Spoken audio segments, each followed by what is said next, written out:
RCN. Le son de la différence. Bonjour à tous, vous êtes sur RCN et Radio Déclic et vous écoutez Le Son des Bulles, entièrement consacré à la bande dessinée. J'ai le plaisir d'avoir avec moi quelques chroniqueurs de renom, Anne-Marie, bonjour. Francine, Bonjour. Françoise, Bonjour. Charles et Olivier. Bonjour. Bonjour. Le thème principal de cette émission sera la divine bouteille ou dive bouteille si on est fan de Rabelais. J'ai demandé à mon chroniqueur de présenter un livre sur ce thème et cette fois-ci, les propositions ont été très nombreuses. Je ne sais pas trop ce qu'il faut en conclure, mais nous avons des connaisseurs de la dive bouteille. Nous aurons également la rubrique les moments clés de la bande dessinée. Charles, vous nous parlerez aujourd'hui de... L'immense Alain Saint-Augan. Bien. Et nous aurons donc des nouveautés par Mirko, qui en fin d'émission, qui nous parlera des dernières bandes dessinées qui sont parues. La divine bouteille. Donc il ne vous aura pas échappé qu'aujourd'hui nous sommes le 18 novembre, mais nous sommes... Le Beaujolais nouveau. Nous sommes le 3e jeudi du mois de novembre. Et effectivement, Charles, le 3e jeudi du mois de novembre, c'est le jour du Beaujolais nouveau. Alors, l'expression dive bouteille est bien sûr tirée de Pantagruel de Rabelais. Je vous rappelle d'ailleurs qu'une des devises de Pantagruel est foi de gentilhomme, vaut mieux pleurer moins et boire davantage. Ça, c'est une devise qu'on peut adopter sans aucun problème. Alors, un petit mot sur l'histoire du Beaujolais nouveau, qui débute le 11 mars 1951 avec l'évolution des règlements sur la vente des vins de cette année. En effet, l'arrêté officiel pour ce jour-là précise que les producteurs n'étaient autorisés à faire sortir de leur chai les vins de la récolte 1951, bénéficiant de l'appellation d'origine contrôlée, qu'à partir du 15 décembre 1951. Il y a eu une révolte parmi les vignerons du Beaujolais qui s'insurgent contre cette publication car ils voulaient vendre leur production plus tôt. Donc l'Union viticole du Beaujolais demande la possibilité de vendre ses vins en primeur avant la date du 15 décembre et demande qui a été acceptée le 13 novembre 1951. Bien joué, le Beaujolais nouveau était né. Mais c'est surtout depuis 1985 que la cuvée arrive tous les 3e jeudis du mois de novembre à 0h. La fête du Beaujolais nouveau était née et c'est un négociant du Beaujolais qui s'appelait Dubeuf qui a surtout développé cette fête. Bon, si on avait le temps, je vous aurais bien posé la question que vous me trouviez les 10 crus du Beaujolais, mais on n'a pas le temps, donc on va passer directement. Ça nous arrange un peu. Ça vous arrange un peu. On fera ça hors antenne à la fin de l'émission. On va passer donc à la divine bouteille, et on va commencer par Anne-Marie, qui va nous parler de l'histoire mondiale du vin par Cazenave. Oui, alors c'est l'incroyable histoire du vin. De la préhistoire à nos jours, 10 000 ans d'aventure. C'est Benoît Sima, donc au scénario, et Daniel Cazenave au dessin, aux éditions Les Arènes BD. Alors cette BD nous raconte toute l'histoire du vin, du néolithique à nos jours. Un vrai livre d'histoire comme à l'école, avec des dates, des guerres, des rois et autres souverains, des dieux. D'ailleurs, pour nous accompagner dans ce récit, un personnage à longue barbe, nommé Bacchus, commente avec humour les événements historiques. Et toutes sortes de personnages célèbres ou pas qui ont joué un rôle dans l'évolution viticole. Alors je vais commencer un peu par la fin, parce que nos auteurs ont défini 3 tendances à venir. Alors je vais vous faire travailler un peu, chers collègues. Si je vous dis un vin qui pour le moment représente en France la consommation de 3 bouteilles sur 10 et 1 bouteille sur 10 dans le monde, qui pourrait prendre beaucoup plus de place dans l'avenir, ça vous fait penser à quoi ? Vitel. Les Gris de Toul. Non. Les vins bio. Non. Non, c'est le rosé. Ah oui, le rosé qui est plutôt un peu regardé de loin par les grands amateurs. Il semblerait. Ces lettres de noblesse, ils y ont travaillé les années passées quand même. Voilà. Donc il semblerait que ça prendrait un peu d'ampleur par la suite. Et si je vous dis un pays où bientôt les milliardaires seront les plus nombreux, et qui, après avoir acheté de grands vignobles français, investit maintenant dans son propre vignoble. Les Vosges. Un pays. La Chine. Oui, Ah bah oui, la Chine. Ouais. Après nous avoir piqué nos vins, maintenant ils vont faire leur propre vin. Salaud. Ils font leur propre vin. Et enfin, si je dis... C'est pas politiquement correct. Bah, Non, justement, ça veut C'est pas pour dire ça- la même chose en chinois. c'est pour ça que c'est bien. Et on n'a traduit encore en pas chinois, commencé à je crois. goûter le vin. Hein. Et si je vous dis mode de culture, plus proche du terroir, de la nature, Bio, eh oui, ouais, oui. le bio et le biodynamique. Voilà un peu l'avenir. Bon, revenons à C'est pas nous, notre bébé. D'ailleurs, si je peux me permettre, Anne-Marie, Oui. ce livre ne traite pas des vins bio, Non. mais il y a une nouvelle version qui est sortie depuis, où il traite des, Ouais, ils des vins bio. ils effleurent et puis ils en sont plutôt à la conclusion, oui, Voilà. ils en parlent. Alors, dans ce livre-là, Benoît Sima et Daniel Cazenave ont travaillé sur une documentation imposante. Ils nous livrent en fin d'album toute une bibliographie comme dans un document de recherche. Alors, on va revenir au début. Les archéologues ne cessent de faire reculer la date des premières vinifications. À votre avis, c'est quand les premières vinifications ? 2000 ans avant Jésus-Christ. Eh bien, plutôt 10 millénaires. Ce serait en Anatolie que l'on domestiquerait pour la première fois la vigne. Il n'y a pas moins de 10 millénaires. À l'origine, la vigne sauvage ne serait qu'une liane résistante, capable de pousser un peu partout sur la planète, mais dont on récoltait les fruits et dont on fait facilement du jus. On pense que la vinification existait très tôt, car le raisin a la particularité de fermenter très vite.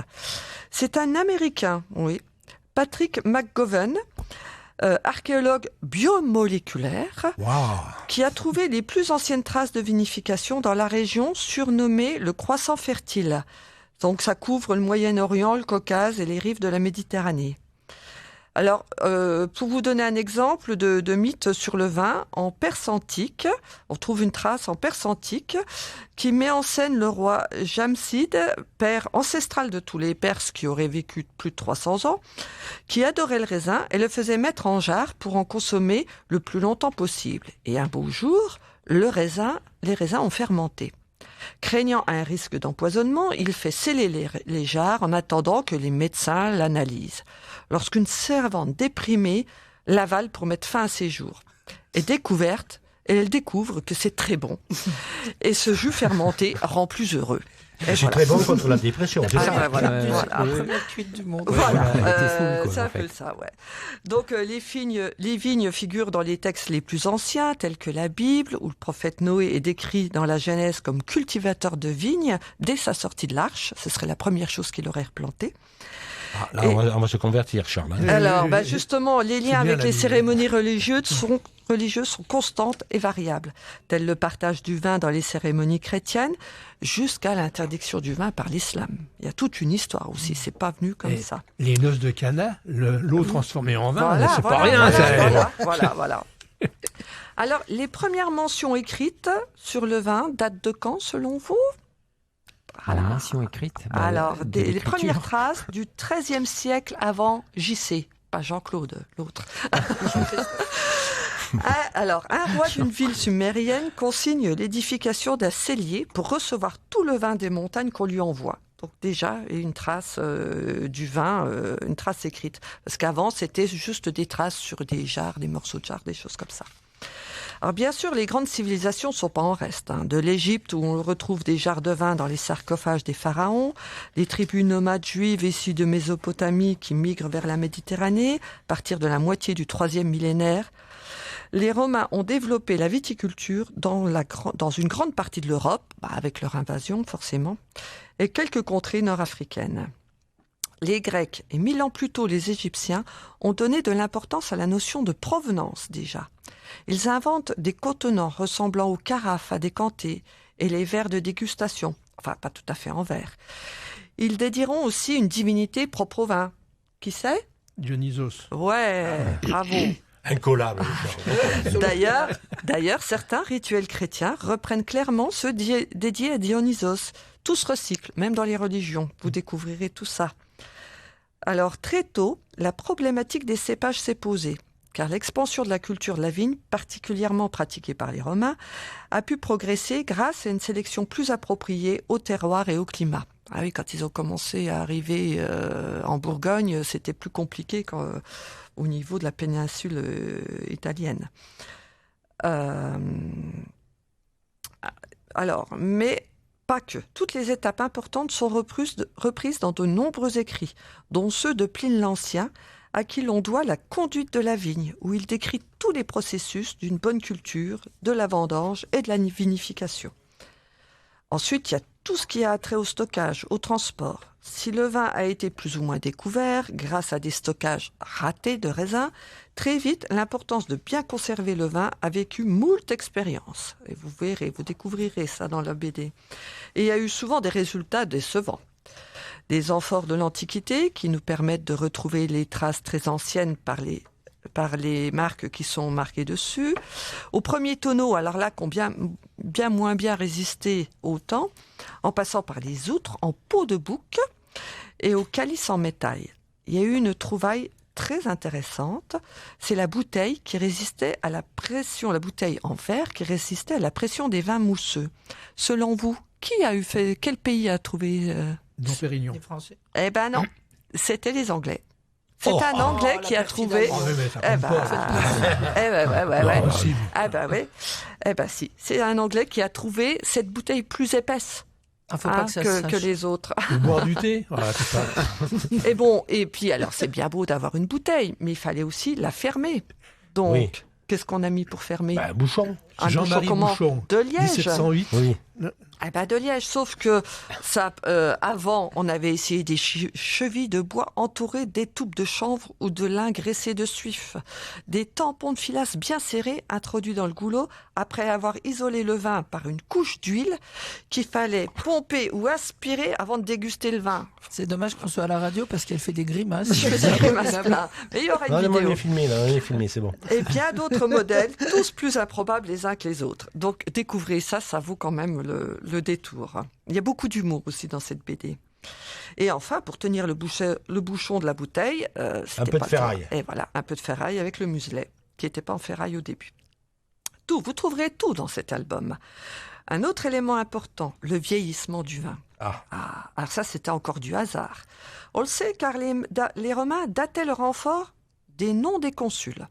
Donc à chaque fois sur l'amphore, il y avait le nom du consul pour savoir à quelle date il avait été mis en amphore. On décrit aussi les voyages par bateau pour faire vieillir le vin. 2 exemples parmi tant d'autres évoqués dans le récit. De rebondissement en interdiction, l'histoire du vin est soumise aux grands événements géopolitiques. On retrouvera des obligations d'arracher les vignes en Gaule pour éviter la concurrence avec les vins romains, puis les différentes difficultés d'importation assujetties aux guerres, aux luttes d'influence et autres guerres économiques ou religieuses, jusqu'à la prohibition aux États-Unis et les contrefaçons, une fois que le vin s'est développé un peu partout, d'où l'invention des AOP, pour préserver les spécificités de notre terroir en France. Ça date de quand les AOP, les gars? 70. 50. 55. 1936. J'allais le dire. C'est le Front populaire qui a Ouais, créé c'est ça. Oui, tu vois. Alors les religions et surtout les religieux ont influencé cette épopée. Les auteurs décrivent comment Mahomet en est venu à interdire la consommation de vin, les cultes de Dionysos et Bacchus, les moines viticulteurs, les rituels religieux et plus tard les critiques, œnologues, les livres, revues et guides qui influencent les consommateurs ou pas. Au XIXe siècle et début du XXe, on vu l'expansion des vignobles dans les nouveaux mondes avec des résultats plus ou moins heureux et maintenant une très bonne production. Alors essayez de me citer quelques pays hors d'Europe qui produisent du vin. La Californie. Oui. La Californie. L'Allemagne. L'Australie. L'Italie. L'Australie. L'Australie. J'ai dit hors Europe, justement, hors Europe. parce que l'Allemagne, on le sait depuis longtemps. Oui, alors il y a le Chili, le Brésil aussi, l'Argentine, l'Uruguay. Donc vous avez dit l'Australie, l'Afrique du Sud, la Nouvelle-Zélande. Donc il y a du monde qui cultive du vin. Ouais, mais cela étant dit, le meilleur vin, c'est en France qu'on le fait. Pas Et seulement. il travaille de mieux en mieux. Donc voici un gros pavé. Donc au début, l'histoire du vin, on est quand même sur ce pavé-là, on est beaucoup sur le tout début. Et comme disait Jean-Jacques au début, ils auraient édité une nouvelle formule avec un peu l'avenir. Donc voilà, à lire. Ça a été un peu... Alors moi, je suis pas fan des livres d'histoire, et là, ça me ressemblait un peu aux livres d'histoire d'école. Donc, mais sinon, ça peut être bien à feuilleter pour savoir un petit peu tout ça. Oui, c'est très didactique. Voilà, très didactique. Et donc les arènes BD, parce que c'est les maisons des éditions qui produit ce livre-là, ils ont lancé toute une série de bandes dessinées, l'incroyable histoire de quelque chose. Alors il y a l'incroyable histoire de la littérature qui est très intéressant. Et je l'ai lu. Il y a l'incroyable histoire de la médecine. Enfin, il y en a toute une série. C'est pédagogique, ça peut intéresser certaines personnes en fonction du texte. Merci Anne-Marie. De rien. Alors je crois que dans l'histoire du vin, ce qui peut être important, c'est qu'à l'époque, il n'y avait pas d'eau potable. Et que l'avantage du vin, c'est que c'était une boisson qui tournait pas, qui s'abîmait pas, c'était fermenté. Et c'était pas les vins comme on avait maintenant, c'était des piquettes. Et du coup, ça permettait aux gens de pas tomber malades en buvant de l'eau. Et c'est pour ça que sur les cantines, pendant très longtemps, on a eu droit à la bière et au cidre et au vin. Moi, j'ai cru que c'était un lobby. J'ai dit, ça y est, moi, je râle tout le temps. Ben voilà, c'était le lobby du pinard qui nous avait emmenés là. Non, c'est parce que à l'époque, il n'y avait pas d'eau potable et ça évitait que les gens boivent de la Mirabelle ou du schnapps. Même de nos jours, je suis pas sûr, il vaut mieux boire du vin que de l'eau. Tu sais, c'est sûr. J'ai une phrase de Pierre Dac. J'ai une phrase de Pierre Dac qui dit je suis plus intéressé par le vin d'ici que par l'eau de là. Voilà. Et puis il y a un endroit où il fallait du vin, mais non, du pinard. Et c'est le pinard de guerre, monsieur Olivier. Et oui, c'est pendant la Grande Guerre, le pinard de guerre. Vous me prenez un peu au dépourvu, Jean-Jacques. Je suis bien content. Voilà. Le pinard de guerre que je montre ici, sur un scénario de Philippe Pelez et un dessin de Francis Porcel aux éditions Bambou, dans la collection Grand Angle. Et oui, le pinard de guerre. Alors, parce que, qui n'a jamais été tenté autour de la table? Par la guerre, pas moi, pas non. du tout. Qui n'a jamais été tenté, alors, la veille d'un examen, d'un entretien avec son patron, par exemple, d'un rendez-vous amoureux aussi, pourquoi pas, ou avant un direct d'une émission de radio, ça aussi on a un petit peu les fois, de prendre un petit stimulant, histoire d'enlever la petite boule au ventre et les mains moites, et de se sentir plus à l'aise. Alors, avec le pinard de guerre de Philippe Pelez et Francis Porcel, je le rappelle, on nous relate un aspect un peu méconnu de la guerre 14-18, celui du vin et de l'alcool utilisé par le commandement militaire pour donner du cœur à l'ouvrage aux poilus et les aider à sortir des tranchées pour combattre l'ennemi allemand. Voilà, oui, parce que du courage, il en fallait quand même beaucoup à ces soldats, nos grands-pères, nos arrière-grands-pères, pour vivre le quotidien d'un enfer absolu. Ces troufions qui, avant de revêtir l'uniforme gris-bleu, étaient agriculteurs, menuisiers, médecins, vignerons ou même danseurs d'opéra. Ça, je le dis parce que c'est un petit rapport dans l'histoire. Et ces hommes qui, du jour au lendemain, ont été mobilisés et ont dû quitter femmes et enfants pour se retrouver au fond d'une tranchée, les pieds enfoncés dans une boue immonde et puante, et la tête exposée aux abeilles ennemies. Les abeilles, c'est les balles. On fait beaucoup de quiz en ce moment. Et en plus dans le nord de la France. Dans le nord pour de ceux la qui France. venaient du sud, Et oui. Nescaillé, Alors oui, il en fallait du courage, ou plutôt de l'inconscience. Et c'est pour échapper à cette réalité horrible que le pinard a fait partie de l'attirail du poilu. Donc tu es en train de m'expliquer que mes vénérés arrière-grands-pères, c'était des alcooliques, quoi. Ah, pas du tout, mais c'est en fait pour vraiment aller au-delà de leur peur je t'en veux pas trop, qu'il fallait... des patriotes, oui. C'est de la vinasse. Voilà. Allez, on continue. Ah oui, ça fait du bien par où ça passe. Oh, c'est génial ça. C'est une demande. Prochaine fois, il faudra nous faire un petit papier avec le texte dedans. Alors c'est là qu'apparaît Ferdinand Tirancourt, le personnage principal de cette histoire. Lui, il est négociant en vin et il fournit les régiments de sa boisson rouge. Alors, allez pas croire que c'est un philanthrope qui contribue de cette façon à l'effort de guerre. Non, lui, c'est plutôt un margoulin de son état et un charlatan de profession. Bon, ben là, c'est même pas moi qui le dis, c'est lui. Hein. Et dès le départ, c'est vrai qu'il nous paraît pas trop sympathique, ce mercantil, ce profiteur, cet embusqué, comme on disait à l'époque. Il magouille, il escroque sans vergogne les soldats en leur vendant son pinard plus cher qu'il ne l'est. Et il se fait passer pour un infirme pour ne pas être enrôlé dans l'armée. Et il est violent avec sa maîtresse qui n'est autre que la femme de son fournisseur. Non, vraiment, c'est pas un gars vraiment sympa. Un bon personnage de BD. Ça. C'est un bon personnage. Et c'est vrai en plus, il a une carrure imposante. Mais bon, alors sans vouloir spoiler ou divulgacher aussi, il paraît qu'on dit ça maintenant, divulgacher. Sinon, vous regardez sur Internet, vous trouverez. Divulgacher. Oui. Derrière ce fonctionnaire du bobard, alors tout ça, c'est des termes qu'on trouve dans la bande dessinée, c'est pas moi qui les invente. Le fonctionnaire du bobard, comme il se qualifie, se cache un secret. Qui est-il vraiment, ce Ferdinand Tirancourt ? Est-il réellement ce personnage sans foi ni loi dépeint par l'auteur? Ben, c'est ce que vous saurez en lisant l'album. C'est pas mal comme teaser. Alors bon, même si l'album repose essentiellement et beaucoup sur la force et le caractère bien trempé du personnage principal, n'oublions pas que le thème traité, c'est la consommation du vin pendant la Grande Guerre, avec en filigrane, je le redis, la vie dans les tranchées et l'absurdité du commandement militaire. Et sur le pinard de guerre, on en apprend aussi beaucoup. D'où venait le vin, comment il était transporté, modifié, distribué, comment le commandement militaire se servait de ce moyen pour stimuler les troupes, quel était le revers de la bouteille, les effets néfastes, etc. Alors oui, on en apprend beaucoup. Et tout ceci est très bien documenté, puisqu'à la fin de l'album, il y a quelques pages explicatives, des annexes, comme on dit, documentaires, où on apprend encore plus de choses sur cette période-là et sur l'utilisation du vin et de l'alcool. D'ailleurs, à cette époque, il y avait des affiches, je reprends, qui disaient valeur alimentaire du vin, 1 litre de vin de 10 degrés correspond à 900 grammes de lait, 370 grammes de pain, 585 grammes de viande, 5 œufs. Le vin est un aliment, buvez du vin. On leur donnait pas à manger. En 1931.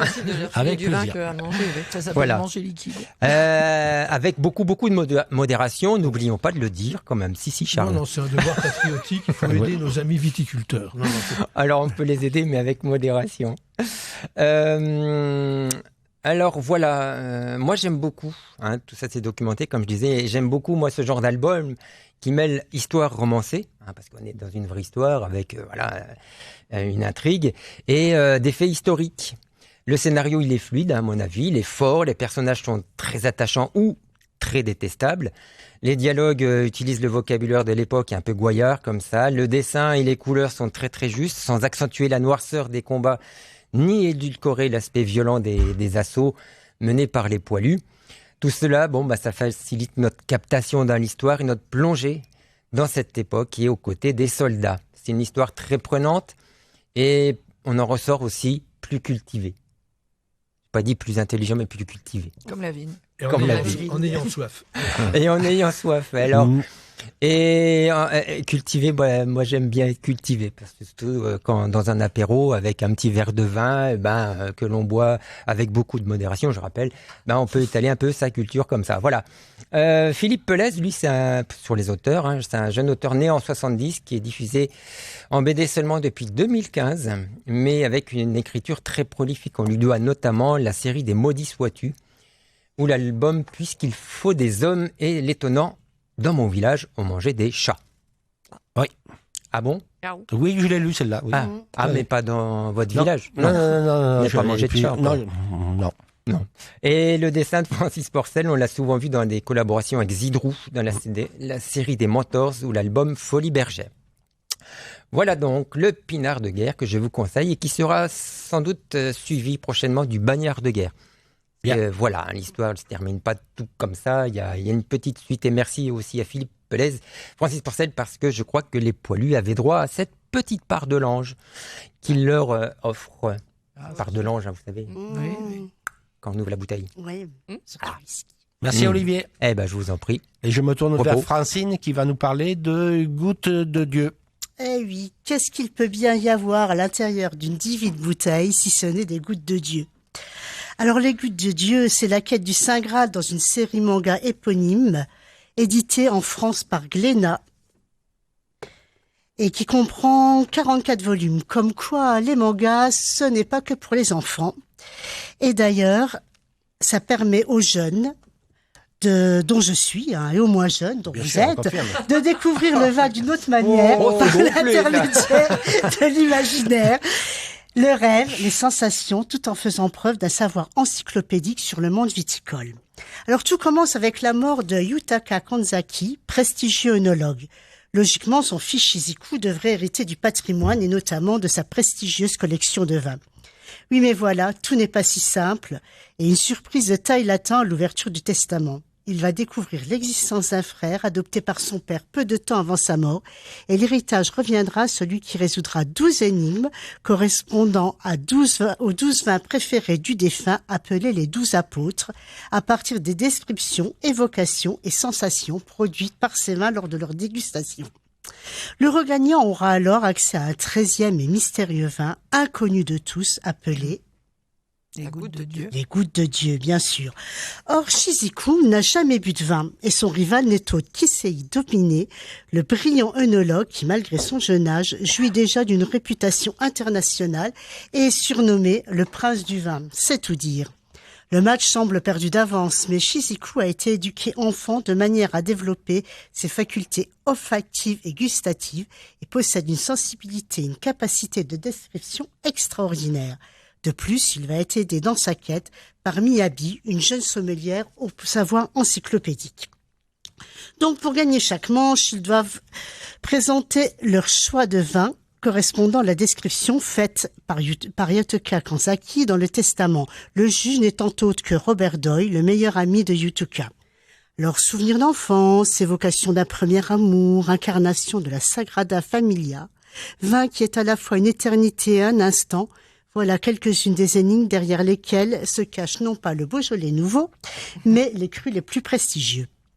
Et voilà le lecteur embarqué dans une véritable course contre la montre, pleine de suspense et de rebondissements, menée aux quatre coins du globe par les frères ennemis que tout oppose. Qui va être le vainqueur? Il faudra bien entendu attendre le 44e opus pour le savoir, me direz-vous.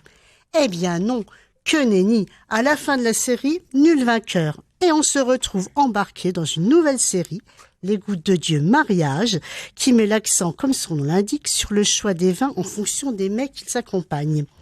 Mais les auteurs nous l'ont promis, le mystère sur le meilleur des grands crus, Les Gouttes de Dieu, sera révélé à la fin des Gouttes de Dieu Mariage. Et sachant que cette nouvelle série comprend, elle, 26 tomes, et que le dernier volume paru en France en août de cette année est le numéro 17, le suspense est loin d'être achevé. Alors ce manga a eu un immense succès. Plus de 10 millions d'exemplaires de la série vendus dans le monde, plus de 5 millions rien qu'au Japon, et environ 1 200 000 en France. Cet engouement est dû à l'originalité du sujet et son traitement à la fois onirique et initiatique très documenté. Il faut dire que le pseudonyme du scénariste Tadashi Agi recouvre en fait 2 personnes, un frère et une sœur, ayant une passion commune pour le vin. Et l'élément déclencheur de la création de ce manga a été l'incroyable sensation qu'ils ont éprouvée à la dégustation d'un Romanée Conti et Chezeaux 1985, excusez du peu. L'un des plus prestigieux crus de Bourgogne. Le trait élégant et réaliste de la dessinatrice Shu Okimoto illustre à merveille les ambiances du scénario et exprime toute une palette de sentiments, d'émotions et de senteurs. On s'y croirait. Fort du succès du manga, Hachette a édité en 2018 un très sérieux guide des vins, Les Gouttes de Dieu, 500 vins de légende, dans lequel on va retrouver nombre de renseignements sur le manga, bien sûr, et sur les grands crus, sur 500 des 700 grands crus dont il est question dans la série. Au dernier chapitre, on trouvera la liste des crus réellement dégustés par les scénaristes. Impressionnant. Pour terminer, Les Gouttes de Dieu vont sous peu revenir sur le devant de la scène, puisque cet été, France 2 a commencé le tournage d'une adaptation de la série en 8 épisodes de 52 minutes. Et si Issei Domine est bien à l'affiche dans cette coproduction franco-américano-japonaise, le rôle de Shizuku, lui, sera dévolu à une jeune Française, Camille Léger. Les Gouttes de Dieu, Une série addictive qu'il est impossible de consommer avec modération. Merci Francine. Et je sais pas si vous avez remarqué, mais quand Francine vous avez dit Romanée Conti, on a perdu Charles pendant moins 50 secondes. Il est resté immobile. On l'a retrouvé. On l'a retrouvé. Merci Francine. Et Françoise, je crois, nous a apporté un petit cru du Bordelais. Oui, du Bordelais. Moi, j'ai trouvé une saga qui s'appelle Château Bordeaux, que j'ai beaucoup aimé, qui vient de Glénat. Donc la saga, elle a commencé en 2011 et ça s'est fini en 2016 sur un domaine viticole qui s'appelle le Chêne Courbe. L'histoire, c'est une histoire d'héritage, justement. 2 frères et une sœur qui héritent d'un domaine. Mais il y a conflit entre les frères et la sœur, puisque les frères veulent vendre et exceptionnellement, la sœur tombe amoureuse de ce métier et finalement va s'emparer de l'affaire. C'est la sœur qui veut reprendre. Alors voilà, en plus, elle vient des USA, elle est styliste, elle est belle, donc forcément, elle va se gaufrer. C'est pas possible, c'est idiot. Enfin, je vous passe un petit peu tous les clichés qu'elle peut entendre. Et elle se gaufre. Non, non, bien sûr que non. Quelle question? Ah, vous avez ces questions, c'est pas possible ça. Donc les frères veulent vendre, voilà. Donc c'est le début d'une saga en 7 volumes. Donc je vous raconte pas l'histoire, mais je vous donne les titres parce que je trouve que ça parle. Le domaine, l'œnologie, l'amateur, les millésimes, le classement, le courtier et les vendanges. Et avec les titres, on a donc l'idée de tout ce qui se passe. Alors j'ai lu les critiques, effectivement, voilà, exactement ce que je viens de dire. Ça ressemble à une série télévisée, elle est belle, c'est pas possible. Et alors, si, il y a des femmes qui sont belles, intelligentes et qui réussissent des trucs au risque de vous surprendre. La bande dessinée en elle-même, les images sont pas surchargées. Moi, je trouve que c'est très documenté. Ça travaille avec des maisons du vin. Ils ont visité, ils ont vraiment été conseillé, je sais pas bien conseillé, je me permettrai pas, mais voilà, conseillé. Le dessin est strict et réaliste. Alors c'est marrant, j'en parlais avec Olivier tout de suite, c'est tout dans les tons, j'ouvre, voilà, comme là, c'est dans les tons bruns, c'est dans les tons ocre, avec des fois des petits orangés et des verts, et vraiment on est dans le milieu de la vigne, quoi. C'est le couleur de la terre, c'est le couleur de la vigne, c'est la couleur des Ça a vins. été peint avec du vin, peut-être, non? Peut-être, c'est ce que je me suis... J'ai vu une exposition faite avec du vin il y a pas longtemps, j'ai vu ça, je sais plus où, mais je l'ai vu. Voilà, bien ocre, et pas le ciel, il est un peu foncé quand même. Donc on est dans la terre, dans les couleurs de la terre, de la vigne, du vin, moi j'aime bien. Alors j'aurais aimé plus de dessins de vigne, plus de paysages, c'est un petit peu la critique qui est faite à ça, mais c'est quand même, on est dans une histoire humaine avec des personnages, voilà.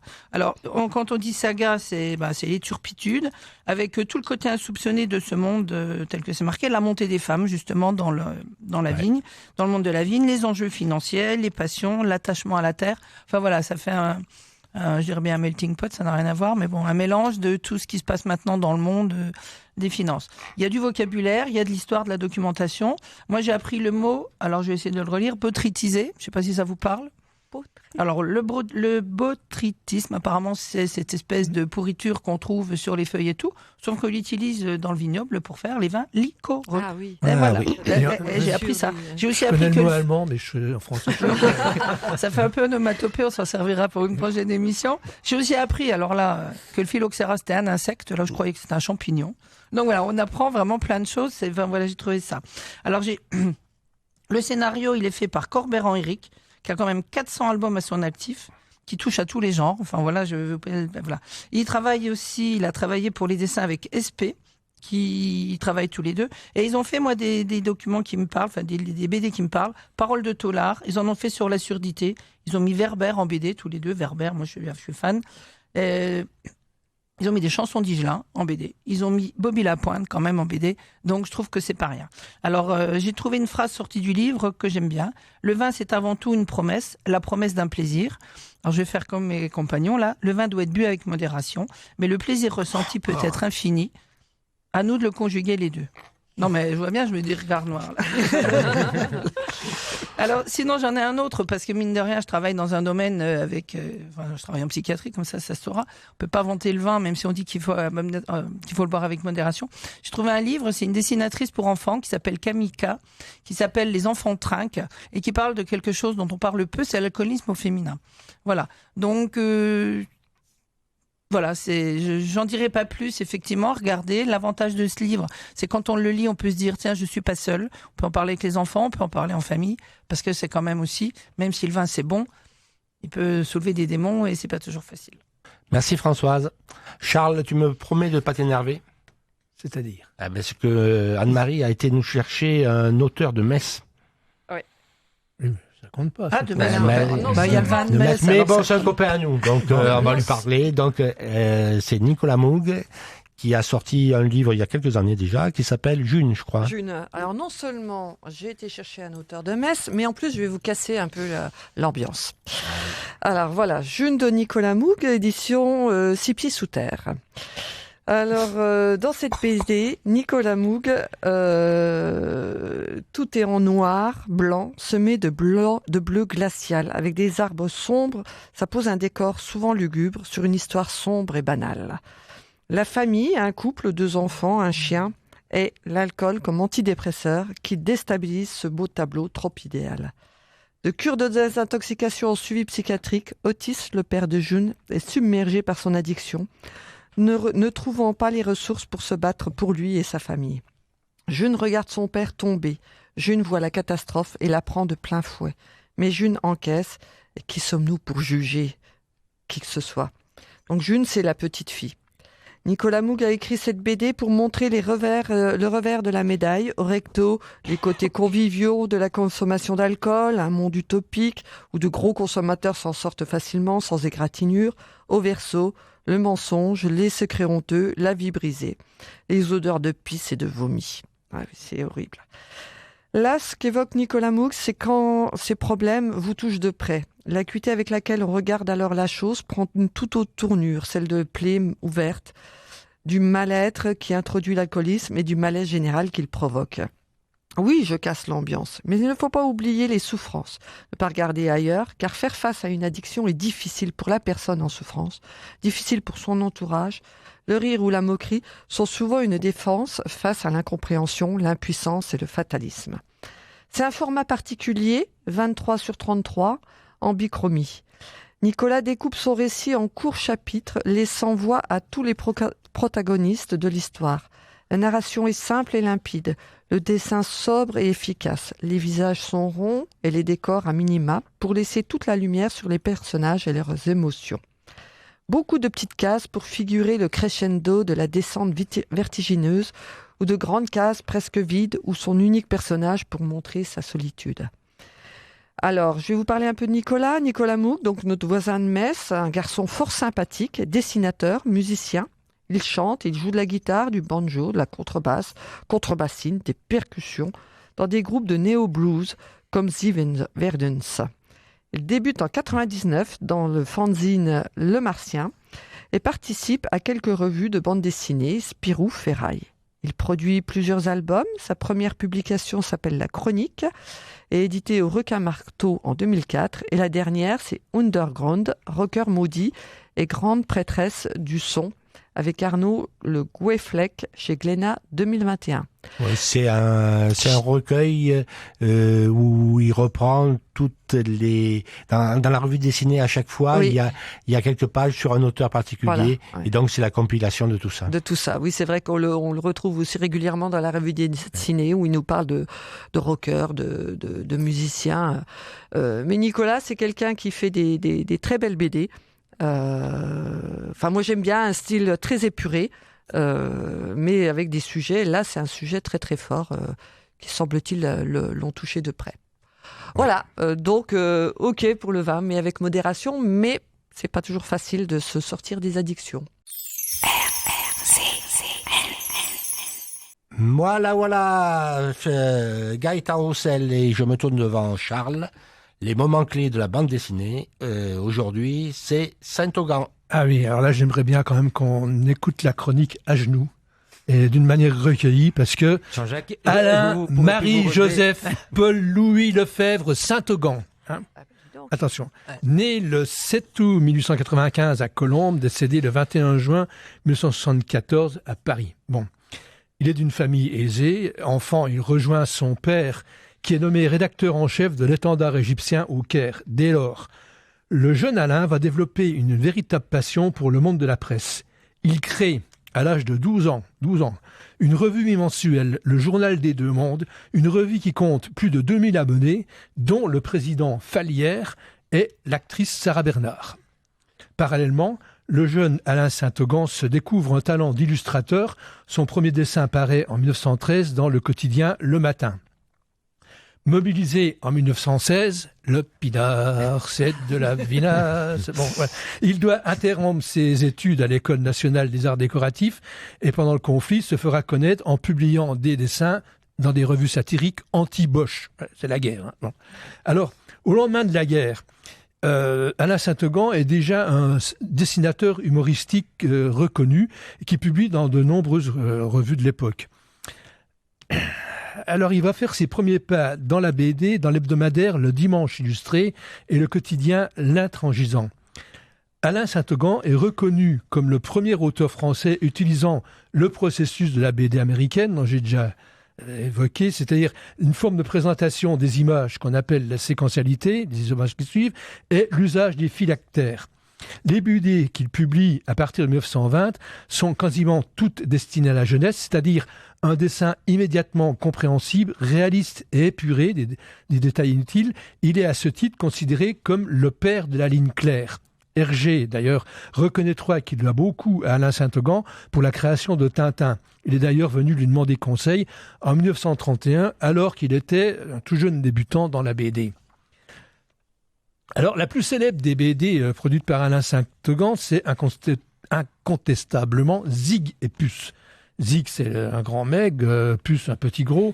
La série est créée par hasard le 3 mai 1925 pour remplacer une page de publicité manquante dans Le Dimanche Illustré. C'est d'abord une série de gags qui graduellement va se transformer en un récit d'aventure un peu plus structuré. Zig et Puce veulent atteindre l'Amérique, mais toute une série de contretemps les feront voyager autour du monde. Dans un des premiers épisodes, ils échouent au pôle Nord où ils vont rencontrer Alfred, un pingouin qui normalement doit vivre au pôle Sud, tout le monde le sait. Mais Alfred va les accompagner dans toutes leurs aventures. Très rapidement, le pingouin Alfred va déclencher un phénomène de mode et fera l'objet pour la première fois des produits dérivés. Il devient la mascotte de différentes personnalités, dont Miss Tinguette, qui s'affiche avec une peluche à l'effigie d'Alfred, Charles Lindbergh, qui va installer une peluche Alfred dans la carlingue de son avion pour le vol Paris-Bruxelles. La réplique « T'as le bonjour d'Alfred », dite régulièrement par Zig et Puce quand il triomphe d'un adversaire, est devenue une expression du langage courant lorsqu'on veut donner une leçon à quelqu'un. La série Zig et Puce, publiée dans un nombre considérable de journaux, a connu un très grand succès jusqu'à son premier arrêt en 1956. Elle a été reprise, la série, par Greg entre 63 et 70 pour le journal Tintin. Alors pour les collectionneurs, l'intégrale des aventures de Zig et Puce, dessinée par Alain Saint-Augan, a été publiée par les éditions Hachette en 2003 et auparavant aussi par Glénat. Celle-là, on la trouve encore beaucoup plus en 97. On trouve aussi facilement sur le net, les aventures de Zig et Puce. Moi, je recommande celle Zig et Puce au XXIe siècle, une BD de 1935, environ 30 €. Voilà. Alors, parmi les nombreuses créations de Alain Saint-Augan, il y a une série dont j'ai gardé le souvenir qui était très en vogue dans les années 50 parce qu'elle était diffusée en feuilleton sur Radio Luxembourg les jeudis après-midi. C'était La vie au paradis des animaux. Il s'agissait au départ d'une publicité pour les fromages Belle. Alors, quand on récupérait des bons à découper dans les boîtes de fromage de vache qui rit, on pouvait en échange obtenir un album de 24 pages dessiné par Alain Saint-Augan. Un album que j'ai perdu, mais qui doit valoir des sous maintenant, bien sûr. Alors, ça s'appelait La vache qui rit au paradis des animaux. Lorsque Alain Saint-Augan avait proposé cette idée de publicité à M. Bell, le boss des fromageries, alors ça donnait, c'est offusqué, parce qu'il dit, mais si la vache est au paradis, ça veut dire qu'elle va mourir. Ce à quoi Alain Saint-Augan a eu cette réplique, non, M. Bell, la vache qui rit va devenir immortelle. Voilà. Alors, pour les collectionneurs, on trouve facilement sur le net quand même des albums de la série Au paradis des animaux, des rééditions, bien sûr, des albums de 24 pages, caddie-commis, format A4, estimés entre 20 et 25 €. Pour mémoire, le dessin de la vache qui rit, toujours visible sur les emballages actuels, n'est pas de Alain Saint-Augan, mais de Benjamin Rabier, un des maîtres du dessin animalier dont nous ferons très certainement une rubrique dans une prochaine émission. Terminé. Merci Charles. Je peux rajouter un petit truc. C'est les 100 ans de la vache qui rit cette année et il y a une super exposition à Lons-le-Saunier. Ah bah oui. Ah, merci, au musée de la Vache qui rit. Ouais. La maison de la vache. La maison de la Vache qui rit, allons-y. Nous allons aller à la parenthèse où Mirko va nous présenter les nouveautés de ce mois-ci. Mirko, bonjour. Merci de nous recevoir à la parenthèse très gentiment, mais je dirais comme chaque fois. Comme chaque fois, c'est toujours un plaisir. C'est toujours un plaisir. Très bien. Un petit mot sur le livre sur la place. Ça a été un bon salon. Oui, ça a été un très bon salon. On a bien travaillé. Mes confrères aussi ont bien travaillé. Ce qu'on peut en retirer, c'est peut-être que les gens qui étaient présents sur le salon, c'était des gens qui voulaient faire le salon, qui voulaient acheter des livres, qui voulaient faire des dédicaces, rencontrer des auteurs, faire les rencontres et tout ça. Et même si on avait une impression d'aller un peu plus dégagé, c'était un peu plus confortable, on avait une impression qu'il y avait moins de monde. Je pense que ça s'est joué du fait qu'il y avait moins de promeneurs.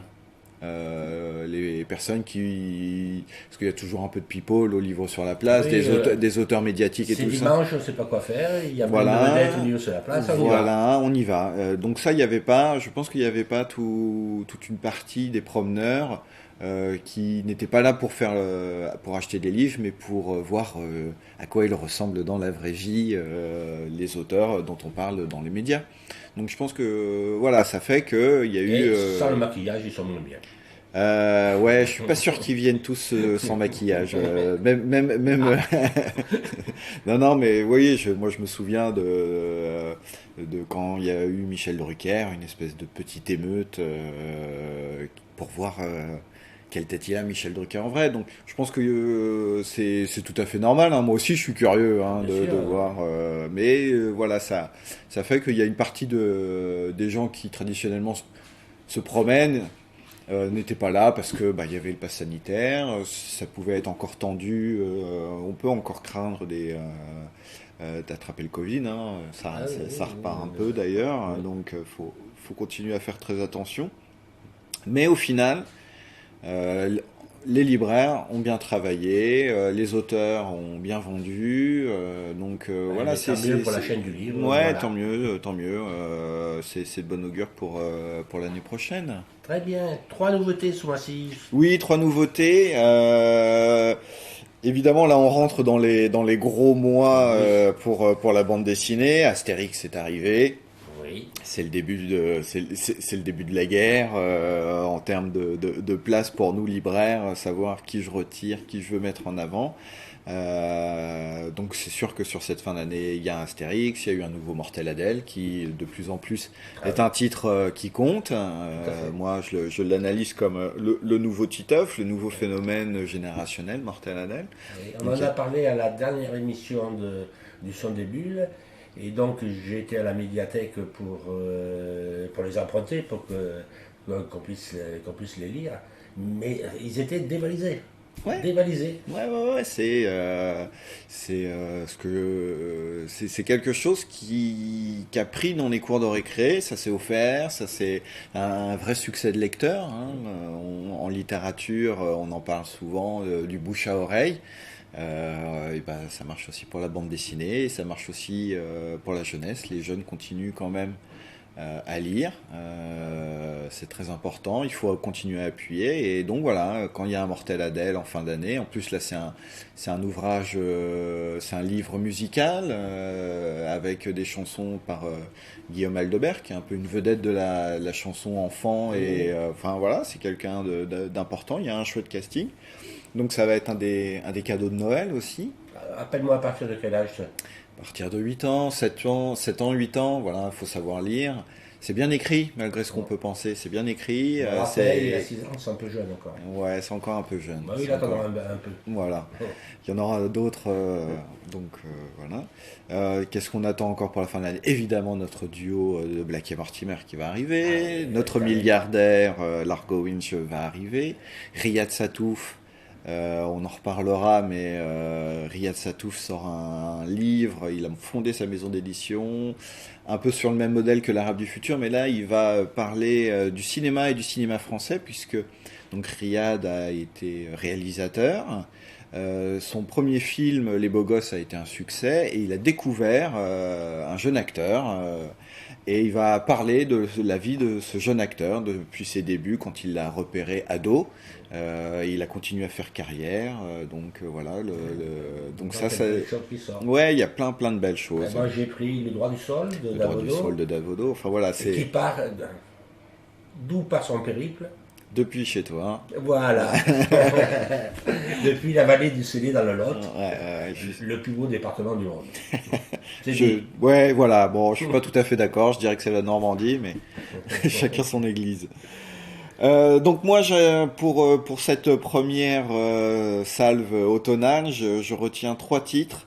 Un américain, comme toujours, un récit d'heroic fantasy dessiné par un Canadien, aux humanoïdes associés, et le dernier scénario de Hubert, dessiné par Mallier. Donc voilà. Je vais commencer. Voilà, par faute de temps, on va arrêter la diffusion donc de l'interview de Mirko.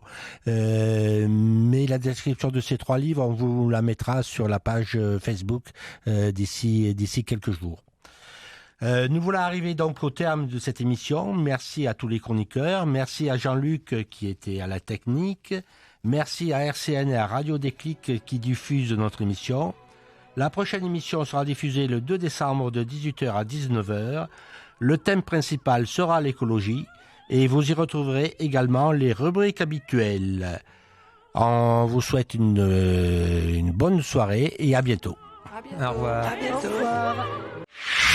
RCN, www.rcn-radio.org